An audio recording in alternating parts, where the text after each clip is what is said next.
Welcome back. In this lesson, we're going to learn our fourth of the 5 forms of the Hebrew verb, the infinitive, and we're also going to learn our last irregular Hebrew verb, one that almost always takes an infinitive, yud kaf lamed, to be able. Biblical Hebrew has 2 verbs of tense, the perfect and the imperfect, a verbal adjective, the participle, and we've learned all 3 of these forms already. There's also an imperative form, the form you use to give commands that we have yet to learn. And there's the form we're going to learn this time, the infinitive. Let's think about that name for a minute. What makes a verb form infinitive? Well, let's contrast Biblical Hebrew's 2 finite forms, the perfect and the imperfect. What makes them finite? What makes them finite is that every time you use a perfect or imperfect form, you're limiting the action of the verb, 1, to a particular actor, limited by the person, gender, and number of the form, and 2, to a particular time. A perfect verb, like amar, or a converted imperfect, like vayomer, tells you that it happened on one occasion in the past. It was done by someone third, masculine and singular, and it's over and done with. An imperfect verb, like tetseh, or a converted perfect verb, like ve'yatzah, again, limits the possible subject, in this case, third feminine singular, and also tells you the action's not a one-time completed action, but an action that someone will do, or that one does, or that she used to do all the time. Even though it's not a one-time completed action, we're still narrowing down the scope of the verb. The infinitive doesn't tell us any of that. It just describes an action in the abstract.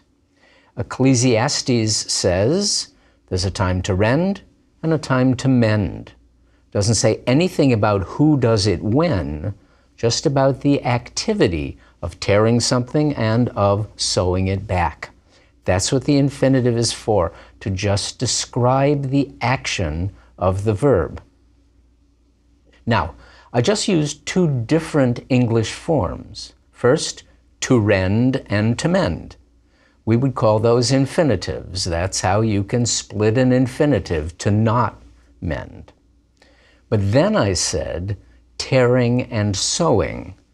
In English, we call that form the gerund, but the Biblical Hebrew infinitive does both of those jobs. If you want to say to mend, you have to use the preposition lamed, le. But you can also say the Biblical Hebrew infinitive without to. Let's look at the infinitive forms, and then we'll see them in use. If you know the forms of the imperfect, then you know the forms of the infinitive too. Here's why. In the perfect, there's an unmarked form, amar, that's the third masculine singular, and it doesn't have an ending. If you want any other person, gender, and number combination, you have to add an ending and specially mark the form. Amarti, I said, requires that special T ending. If you want to say he did it, no special marking is required.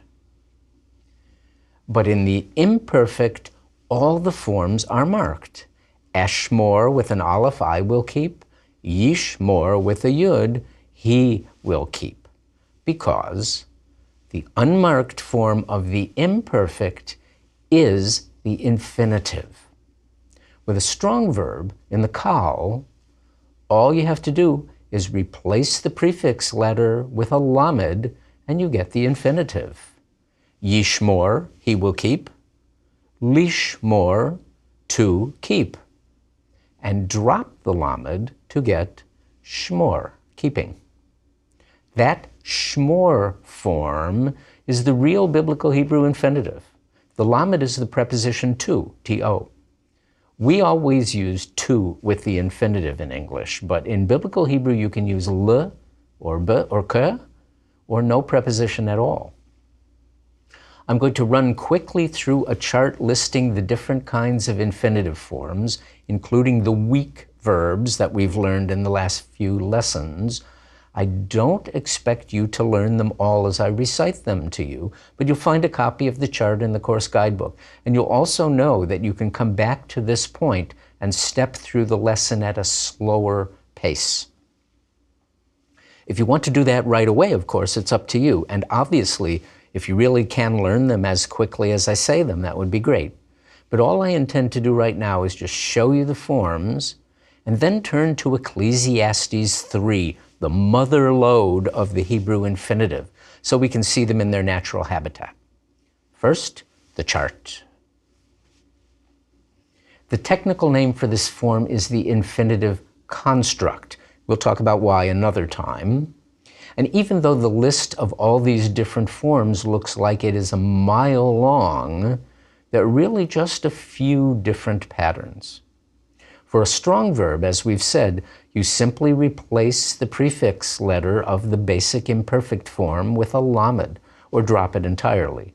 Example, yishmor, he will keep, lishmor, to keep. Le, the preposition to, shmor, the actual infinitive form of the verb. Now let's keep going. With a root whose first radical is a guttural, ya'amod, he will stand, la'amod, to stand. Our next two examples demonstrate the importance of that O vowel, la'amod, for the infinitive form. When they can, they try very hard to keep that vowel there, even if it's not in the imperfect form. Look at the next two examples where the second or third radical is a guttural. In the imperfect, the guttural pushes that final vowel to be an ah sound. Yitz'ak, he will cry out, and yishlach, he will send. But in the infinitive form, the O that wanted to be there muscles its way back in. Litz'ok, to cry out. And even if the guttural is the last letter, so the vowel has to be an ah, the O comes back. Lishloach, to send. Yishlach, but lishloach. And it's the same with first aleph verbs. Ye'esof, he will gather. Le'esof, to gather.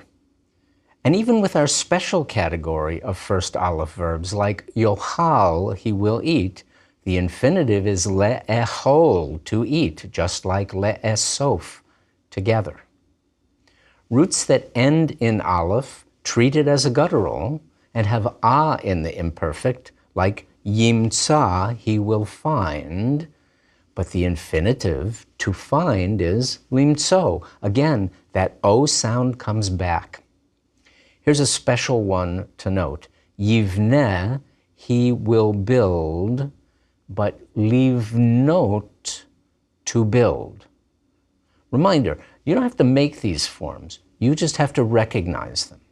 Lamed He verbs always have the infinitive ending ot. With nouns and adjectives, ot is a feminine plural ending, but in the infinitive, ot is the ending of third He verbs. To be or not to be, lihiot, o lo lihiot. First nun verbs and first yud verbs sometimes use the standard form, so it's yipol, he will fall, and linpol, to fall. Notice that the assimilated nun even returns, linpol. And yira, he will fear, but it can be lir-o, to fear. No problem there. However, usually roots that begin with yud or nun drop the yud or nun and turn the other two radicals into an infinitive that takes a segalit shape, like the end of the feminine singular participle. Yoledet, she is giving birth. Ledet, giving birth. La ledet, to give birth. Back to our chart. Yigash, he will approach. See that dagesh in the gimel? This is from nun, gimel, shin. But la geshet. Same way with the first yud verb. If the yud disappears, which it usually does, it's yeshev, he will sit, but la shevet. Why is it lish more, but la shevet?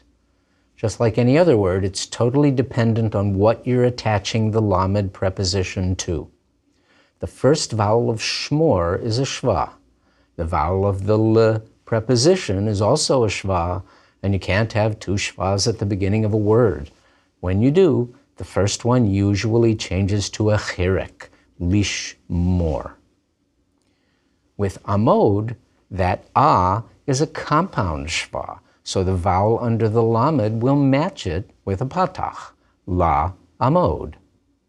With lageshet and lashevet, the accent is on the first syllable of the word, and Hebrew wants the vowel under the preposition to be a kamatz. And the same goes for the hollow verbs. But with hollow verbs, it simultaneously follows the rule about replacing the prefix letter with a lamed. Yashuv, he will return. Lashuv, to return. Intransitive, to come back, not to return a library book. Halach, our wannabe pei yud verb, is yelech, he will go, in the imperfect. So it works the same way a pei yud verb works in the infinitive. She holechet, la lechet, to go. So here's a challenge. What is lakachat? It's got that la preposition before the accent. It's got a segulate shape, kachat, even though the vowels are a rather than e because of the guttural chet. This is a kal infinitive. But what's the root? If you already recognize the kuf and the chet and you know what verb this must be, congratulations, your Hebrew chops are totally happening. But what if you don't recognize it? Let's work through it. Is kachat just a regular noun to the kachat? No. There would be a patach under the lamed and a dagesh in the kuf. This is a verbal noun, an infinitive. So what's the root? The segulate shape tells me that either a yud or a nun dropped off the front of the word. Those are the kinds of roots that produce a segulate, or a'at, kind of infinitive. So I look up yud, kuf, chet, not there. How about nun, kuf, chet? Not there. But then I remember there's one root that likes to pretend it's a first nun root. Lamed, kuf, chet, lakach. Just like hey, lamed, kaf likes to pretend it's a first yud verb, and to go is lalechet. Same thing for lakach, which likes to pretend it's a pei nun verb. She lokachat, la kachat, to take. And this is actually one of the many verbs that you'll soon be able to recognize simply by seeing the two remaining consonants. When you see a verb with just two letters, kuf and chet, you're looking at lakach. And now the third of our irregular verbs from a couple of lessons ago, natan. Yitain, he will give, and latet, to give. Both of the nuns of this root got absorbed. The first taf of this word is the only one of the three root letters that remains visible in this form. You can think about it if you're so inclined, because it makes sense. But since the infinitive of natan occurs over 100 times in the Bible, my advice is to learn it first and think about it later. Latet, to give, from natan. Now a few examples of verbs that are doubly weak. Just as with the imperfect, radical 1 does its thing, radical 3 does its thing, and the strong consonant in between, radical 2, holds the whole thing together. So asa, he did or he made, has imperfect ya'aseh, he will do, and infinitive la'asot, to do. Compound shva under the ayin at the beginning, and the ot ending of a lamed hey infinitive. Allah, he went up, works the same way. Infinitive, la'alot. Next, yatsa, he went out. And nasa, with a sin and an aleph, he carried. Imperfects, yetze, from the first yud root, and yisa, from the first nun root. But now, those first consonants are going to drop, and we add a taf at the end and make a segelet shape. We have two vowels, e and e, with an aleph in between them. Do you remember the kal feminine singular participle of yatsa? 3 of the participles are totally normal, yotze, yotzim, and yotzot. But the kal feminine singular participle has this same kind of segelet ending with taf.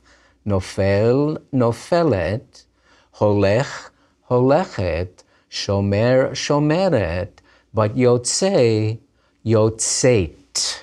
The aleph goes out for coffee, and the 2 short e vowels combine into one long a vowel.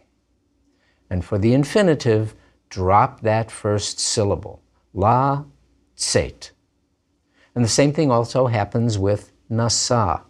Yisa, he will carry, la, seit, to carry. You don't have to remember why this happens, but you do have to be able to recognize it. Now, Ecclesiastes chapter 3.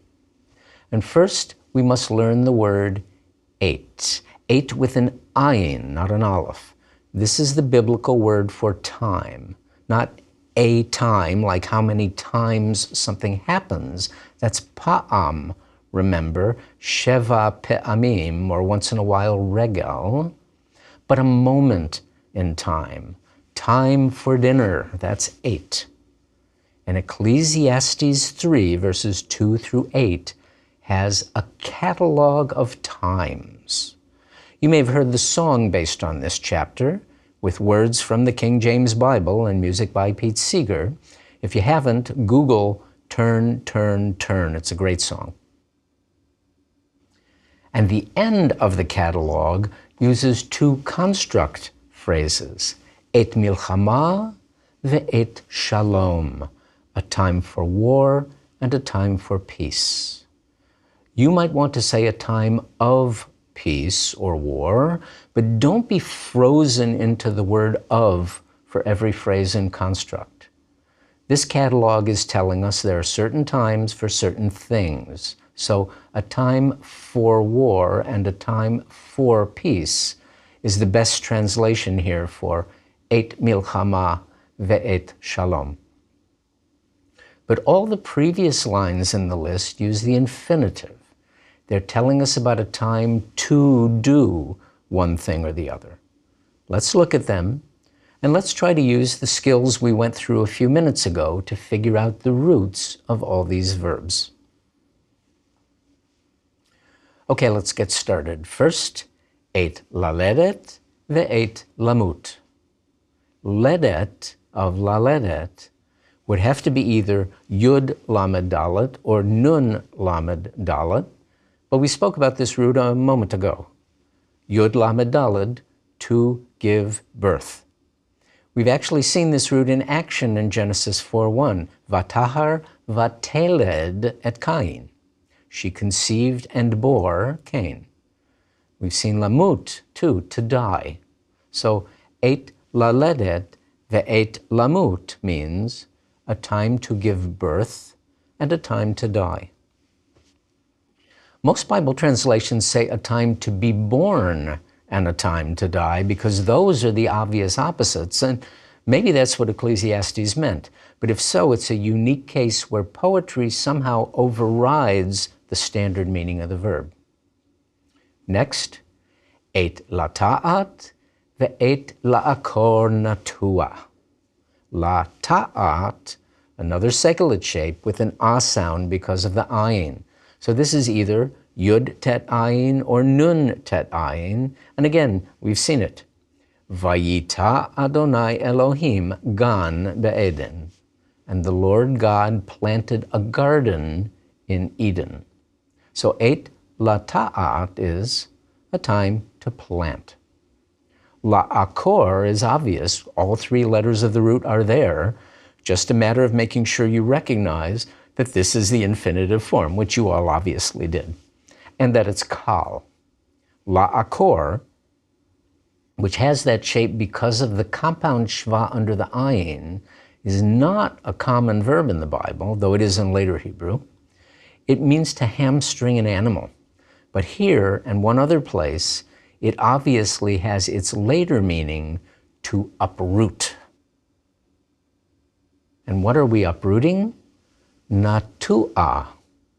It's from the same root as lata'at, to plant. All three radicals are visible. But do you recognize the form? A'u, it's a passive participle. Katuv, written. Natu'ah, planted. So eight lata'at, the eight la'akor natu'ah means a time to plant and a time to uproot what was planted. Now verse 3.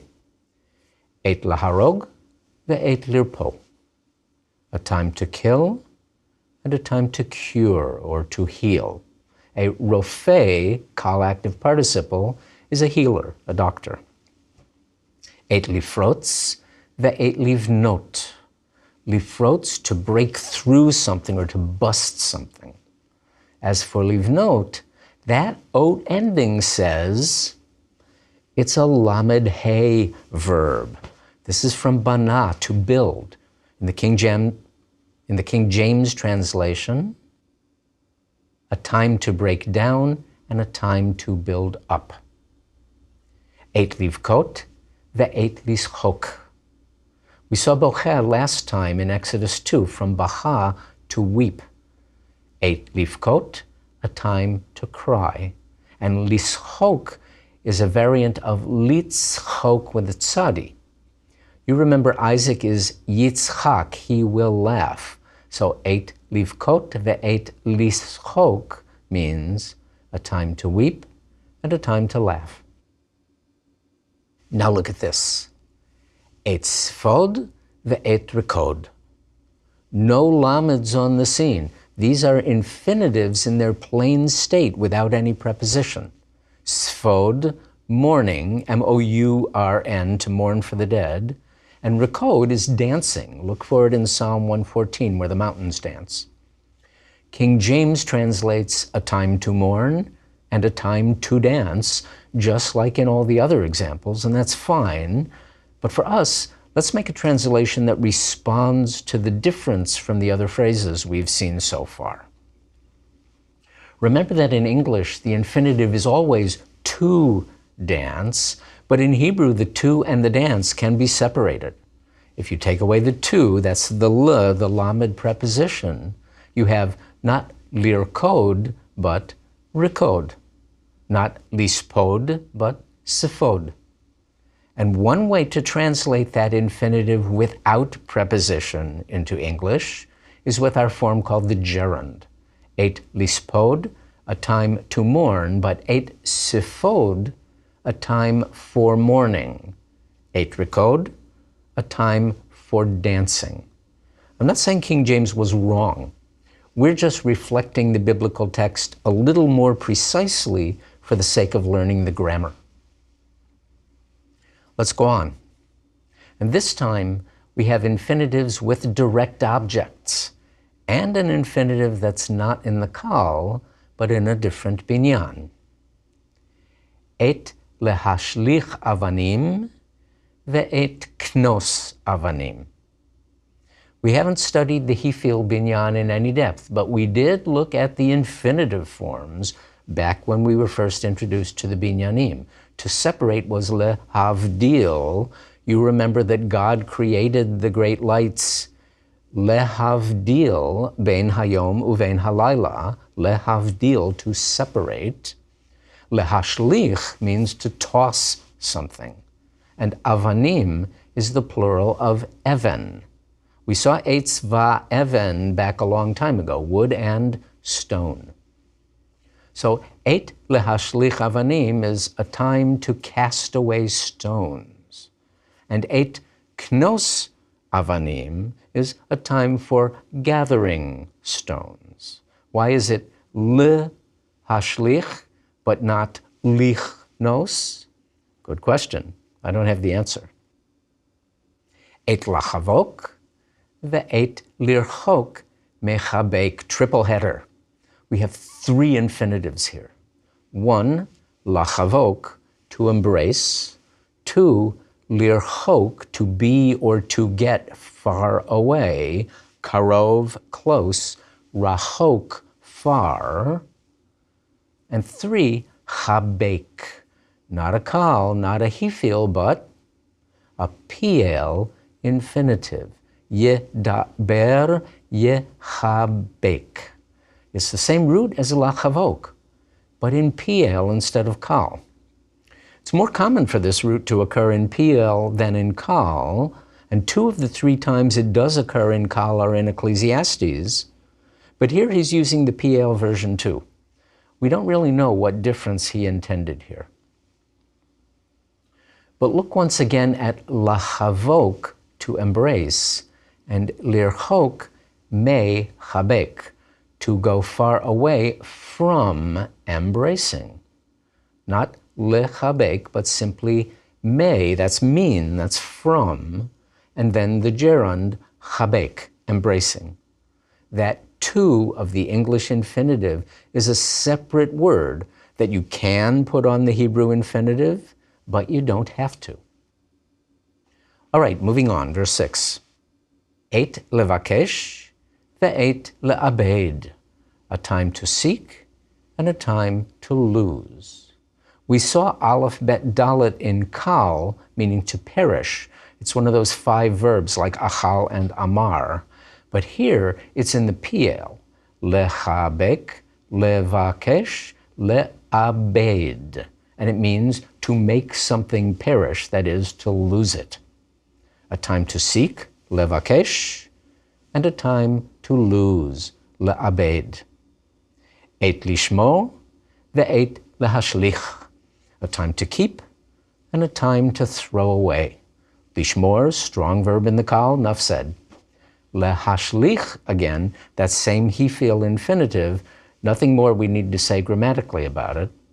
But the fact that it's here has made scholars think that lehashlich avanim, to cast away stones, must mean something idiomatically that we now can only guess at. Look at your biblical commentaries for the guesses. 8 likroa, ve-8 litpor, a time to rend, that is to tear something, and a time to sow. 8 lachashot, ve-8 ledaber, a time to be silent and a time to speak. Ledaber, piel infinitive, and as you already know, one of the most common verbs in the Bible. Lachashot is not a common verb, but you can see the first 2 root letters and easily figure out the third one. How? The ot ending must mean the third radical is a hey. Then you can look it up. Learning Hebrew the Vayomer Elohim way will let you use the language much sooner and much more easily, but you've got to have the technical chops to know how to deal with words you don't recognize. And finally, 8 le'ehov, ve-8 lisno, a time to love and a time to hate. There's more to learn about the infinitive, so we'll come back to it in future lessons. Right now, I want to learn our 4th and final irregular verb in Hebrew. It's yud, kaf, lamed, to be able. To be able to do something calls for the infinitive, which almost always accompanies this verb. That's why we saved it until now. It has a few unusual forms. She was able, yachla. They were able, yachlu, normal. But all the other perfect forms have yachol. Yacholti, I was able. Yacholta, you were able. Yachol, he was able. And so forth. This is a stative verb, which is why it's got that O vowel in most of the perfect forms. So far, so good. Easy enough to recognize. Now, The irregular form of this verb is the imperfect, and here it is. Uchal, tuchal, tuchli, yuchal, and so forth. The feminine plural forms don't occur in the Bible. This root is unique, and you just have to learn it. It occurs around 200 times. It may help if you remember our discussion of binyanim, where we said that the combination u'ah seemed to have a kind of passive connotation, giving us the pu'al and hof'al binyanim, to be written, to be kept, and to be able. U'ah, uchal, I will be able. If that helps you remember the imperfect of this verb, wonderful. Most important, make sure you can distinguish between yochal, he will eat, and yuchal, he will be able. Be especially careful with ochal, I will eat, and uchal, I will be able. They both have that aleph, so you need the sound and the shape of these words in your head to distinguish them. Okay, find 5 infinitive forms in Numbers 22, and you are good to go. Warning, halach uses the regular form here, not the irregular form. I know you can find infinitives with and without lamed in this chapter. Can you find one with a k preposition? There is one. See you next time.